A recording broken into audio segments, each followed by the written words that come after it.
Warga ramai-ramai mengunggah sejumlah video di media sosial untuk menunjukkan kebisingan dari lapangan padel di dekat rumah mereka.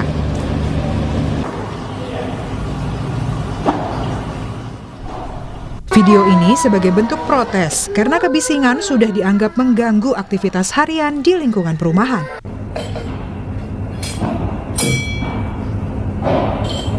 Padahal, olahraga padel ini sebenarnya sudah tren di Indonesia sejak tahun 2024 dan semakin diminati sepanjang tahun 2025 hingga menjamurnya tempat-tempat padel di Jakarta.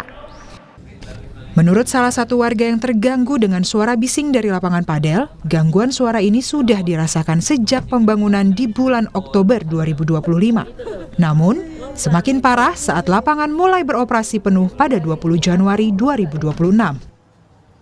Warga juga sudah membuat laporan gangguan melalui aplikasi Jaki, media sosial, hingga menghubungi layanan polisi 110. Dari pembangunan itu di bulan Oktober akhir.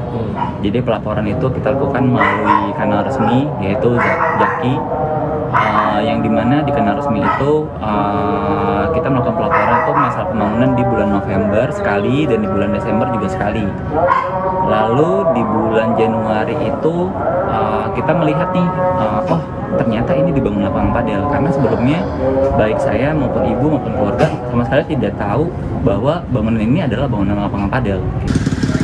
Dari hasil mediasi, pengelola lapangan padel di wilayah Cilandak, Jakarta Selatan berjanji akan membatasi jam buka imbas keluhan bising dari warga sekitar.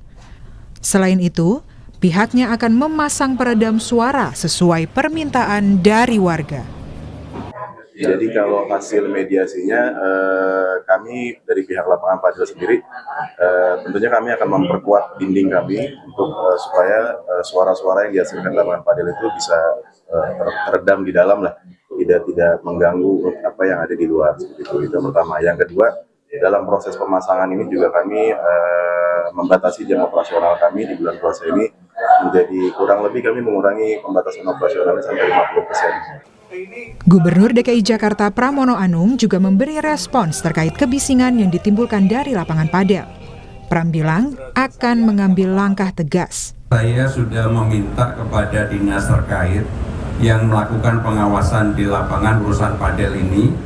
Besok hari Senin atau Selasa kami akan segera memutuskan bagi lapangan padel yang mengganggu ketertiban umum dan kemudian tidak mendapatkan persetujuan warga setempat dan kemudian juga izinnya tidak lengkap, maka pemerintah DKI Jakarta akan mengambil langkah tegas. Pramono bilang pekan depan akan diputuskan nasib lapangan padel yang tidak memiliki izin lengkap dan yang mengganggu ketertiban umum. Tim Liputan, Kompas TV.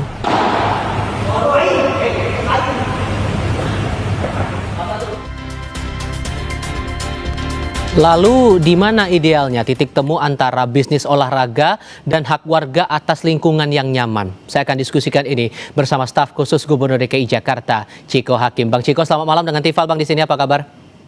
Malam, kabar baik. Terima kasih. Terima kasih sebelumnya sudah bergabung bersama kami.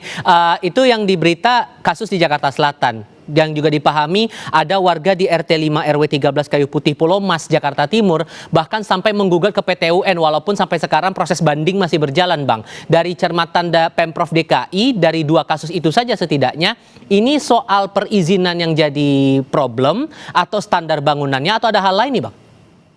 Jadi ini adalah kombinasi dari yang disebutkan tadi ya. Kami juga kan tentunya karena sebagian dari lapangan padel yang kami sekarang sedang dalam proses untuk menginventarisasi apakah terkait dengan izinnya itu memenuhi persyaratan, terkait dengan hal-hal yang mengganggu ketertiban, kenyamanan warga sekitar.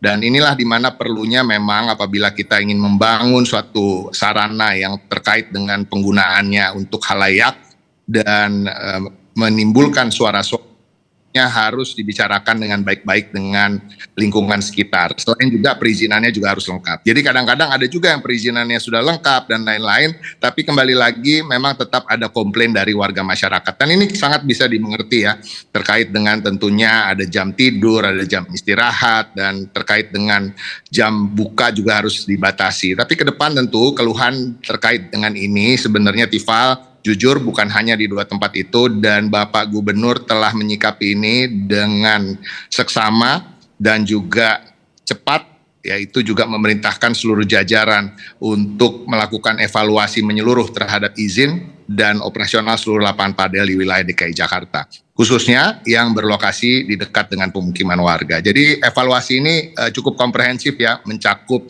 pemetaan lokasi lapangan padel secara menyeluruh, peninjauan ulang dokumen perizinan termasuk kesesuaian dengan peruntukan wilayah dan ketentuan ketertiban umum, pengkajian dampak kebisingan terhadap lingkungan, serta juga harus sesuai dengan regulasi yang berlaku seperti Perda DKI Jakarta nomor 8 tahun 2007 terkait dengan ketertiban umum dan standar kebisingan lingkungan. Langkah ini tentu untuk memastikan agar kejadian serupa tidak terulang di tempat-tempat lain.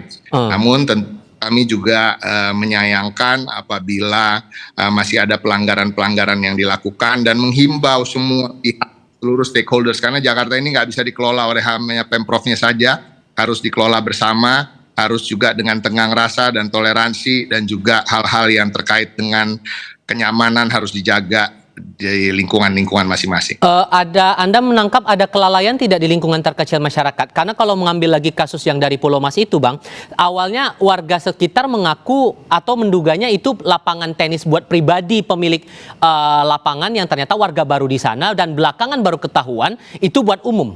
Ada kelalaian tidak di lingkungan terkecil menurut Anda? Ya, kemungkinan betul bisa jadi ada kelalaian, baik dari itu pihak perizinan ini kan berjenjang ya, ada yang ke pusat, ada juga yang melalui Pemprov terkait dengan PBG misalnya, izin bangunan, dan juga hal-hal yang terkait dengan izin-izin lain bisa di PTSP, bisa juga di Dinas Citata, dan ini semua sedang kita pelajari. Bukan hanya yang di Cempaka Putih, karena memang kita tahu lapangan padel ini sudah sangat menjamur, dan ini sudah menjadi concern juga bagi Bapak Gubernur Pramono Anung. Nah, kami mengajak masyarakat juga jangan segan-segan melaporkan hal ini melalui semua kanal, termasuk media sosial. Silahkan untuk memviralkan apabila memang ada kebisingan yang betul-betul mengganggu, dan kemudian juga apabila laporan-laporan yang mandek untuk bisa tetap menyuarakan apa yang menjadi concern masyarakat. Dan ini akan kami tindak lanjuti secara cepat, dan kita mohon waktu sekitar 1-2 minggu untuk kemudian bisa menginventarisir ini semua dan permasalahan-permasalahan ini. Namun Dinas Citatas juga sudah menyampaikan pada kami, laporkan pada Bapak Gubernur, memang banyak juga sudah yang mendapatkan surat peringatan, bahkan surat untuk melakukan pembongkaran, karena pembongkaran ini terkait dengan pembongkaran apabila memang tidak layak dan tidak memenuhi persyaratan dan perizinan itu, sekarang itu Undang-Undang Cipta Kerja menyatakan itu pembongkaran dilakukan oleh pemilik sendiri, dan ini kadang-kadang yang menjadi halangan untuk kemudian betul-betul ditegakkan aturannya. Berapa banyak surat peringatan yang dilayangkan sejauh ini, Bang, untuk kasus yang lapangan padel yang tidak tertib itu? Secara konkret ya, jumlahnya saya belum mendapatkan persisnya, tapi yang saya ketahui memang sudah ada surat-surat yang dilayangkan untuk beberapa pemilik dan pengelola lapangan padel. Oke, nah ini kan kasusnya masalah kenyamanan ya Bang ya, apalagi dibangun di dekat permukiman warga. Sebetulnya dalam aturan ada nggak sih SOP atau standar bahwa kalau ada area atau lapangan olahraga kah itu, sasana olahraga kah berdiri di dekat permukiman, standarnya harus A, B, C, D, E, aturannya sudah ada yang rigid belum sih? Sebenarnya ada, terkait dengan tadi yang saya sampaikan, Perda DKI Jakarta nomor 8 tahun 2007 terkait dengan ketertiban umum dan standar kebisingan lingkungan. Sebenarnya ada, tapi saya sendiri mohon maaf nih, saya nggak pegang perdanya, jadi tidak bisa hafal satu persatu, tapi pada prinsipnya ada. Dan juga ada juga kan aturan-aturan yang mengatakan apakah memang di lokasi tersebut boleh didirikan tempat untuk melakukan apapun yang terkait dengan bidang usaha umum yang juga digunakan oleh halayak umum. Nah ini juga kita harus pelajari juga. Jadi memang ada tempat-tempat yang memang hanya untuk tempat pemukiman saja, dan tidak boleh dibangun hal-hal yang terkait dengan bisnis, termasuk rumah makan, termasuk lapangan padel, olahraga lainnya yang kemudian juga menarik biaya dari masyarakat. Nah, ini yang betul-betul kami akan lakukan evaluasi dan inventarisir dalam 1-2 minggu ke depan, dan mudah-mudahan semua bisa kita selesaikan dengan baik, karena juga kita ketahui bahwa orang-orang juga harus memahami terkait dengan hal-hal yang terkait dengan usaha, tentunya juga menghasilkan untuk masyarakat juga dan juga lapangan kerja dan lain, tapi tentunya yang utama jangan sampai itu mengganggu ketertiban dan kenyamanan masyarakat yang memang sudah punya hak untuk tinggal dan tidak diganggu oleh kebisingan tersebut. Oke, Pak Pramono juga sampai bilang akan menindak tegas. Batasan tindakan tegas ini akan sejauh mana, Bang? Ya, itu yang saya sampaikan tadi, masuk dengan surat layangan untuk menghentikan usaha tersebut. Ketegasan itu juga terkait dengan kemudian memerintahkan pemilik dan pengelola lapangan tersebut untuk membongkar lapangan kalau memang semua perizinannya tidak sesuai dengan apa yang diharuskan dan diwajibkan untuk dimiliki. Oke, untuk kasus yang di Pulau Mas ini kan sampai ke PT UN, walaupun proses untuk bandingnya masih tetap berjalan sampai dengan sekarang, pengajuan banding datang dari pemilik lapangannya itu.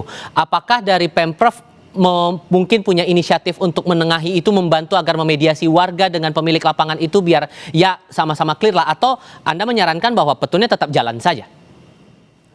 Tentu kalau sudah melalui jalur hukum, kami tidak dapat mengintervensi, dan mengintervensi itu juga tentu menjadi hal yang salah apabila kami lakukan.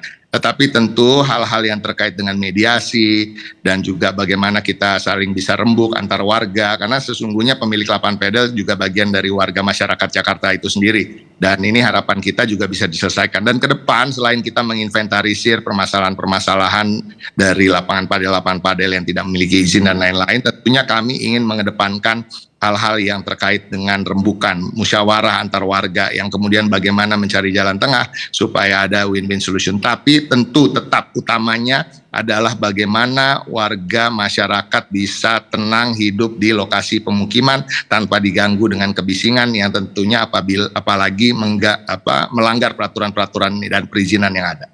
Oke, sehingga ini mungkin akan jadi penegasan, Bang Ciko. Solusi untuk tata ruang yang ideal dengan belajar dari kasus seperti ini.